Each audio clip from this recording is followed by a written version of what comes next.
இந்தியாவில் நீங்கள் எந்த பெட்ரோல் பங்க்கில் போய் பெட்ரோல் போட்டாலும் அங்கே இருக்க பெட்ரோல் E20 பெட்ரோல் தான் இருக்கும்.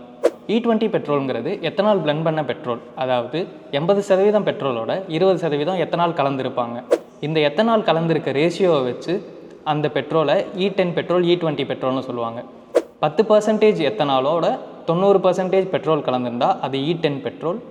20% எத்தனாலோட 80% பெட்ரோல் கலந்துருந்தா அது E20 பெட்ரோல்.